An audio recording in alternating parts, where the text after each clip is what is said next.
Bienvenue sur Azimut, le podcast de l'orientation proposé par les spécialistes des études supérieures. Cet épisode fait partie du thème « La réussite scolaire ». Et vous, comment est-ce que vous apprenez ? Vous avez peut-être passé des heures à essayer d'avaler des pavés de, par exemple, la spécialité histoire géo, géopolitique et sciences politiques. Et finalement, vous n'avez eu qu'un noté médiocre. Vos efforts ne sont pas récompensés et c'est décourageant. Et c'est parfaitement compréhensible. Allez, pause. Si vous partiez en vacances, là, maintenant, allez, fermez les yeux et je vous donne quelques secondes pour imaginer.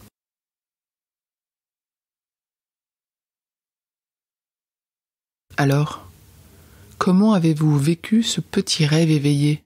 La sensation du soleil sur votre peau ? Le doux parfum du sable chaud ? Le son des vagues ? Le chant des mouettes ? Ou bien une belle image d'île paradisiaque ? Nous avons tous 3 sens auxquels nous faisons appel régulièrement pour la mémorisation. Le visuel, là c'était l'image de l'île. L'auditif, le son des vagues. Ou le kinesthésique, c'est la sensation de ressenti du soleil sur la peau. Notre cerveau emprunte un chemin de manière instinctive plutôt qu'un autre.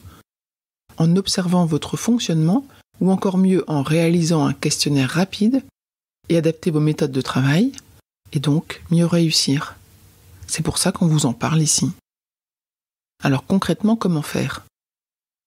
Si vous êtes sensible au son, il est fort probable que vous soyez un auditif.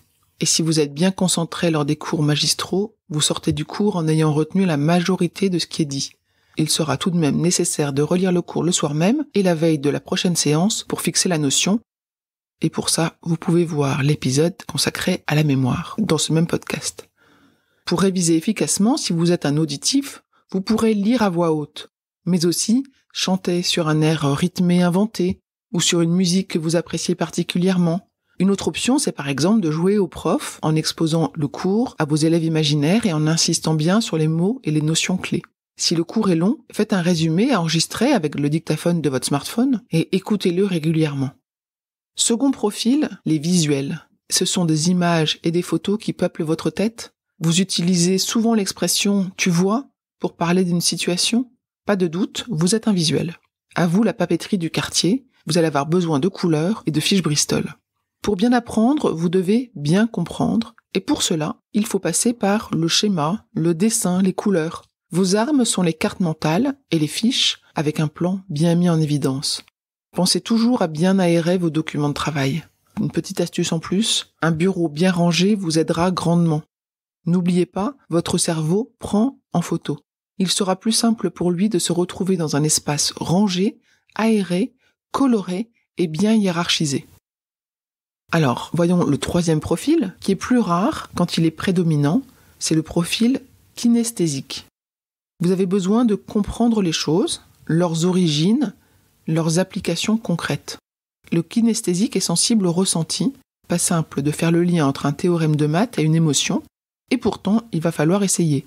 Pour chaque notion difficile à retenir pour vous, dites-vous « ça ressemble à »,« ça me fait penser à ». Racontez-vous une petite histoire drôle, créez un moyen mnémotechnique. Bref, créez un lien. Mais aussi, ne restez pas statique. L'émotion passe par le geste. Parlez avec les mains en récitant. Théâtralisez lorsque vous récitez. Bougez, marchez, sautez. Et faites de courtes pauses régulièrement. Alors, que vous soyez auditif, visuel ou kinesthésique, vous avez maintenant les clés pour apprendre mieux et plus efficacement. Nous espérons que vous avez compris et trouvé votre profil parmi les 3 proposés qui étaient auditif, visuel et kinesthésique. Cet épisode est terminé. À bientôt sur Azimut.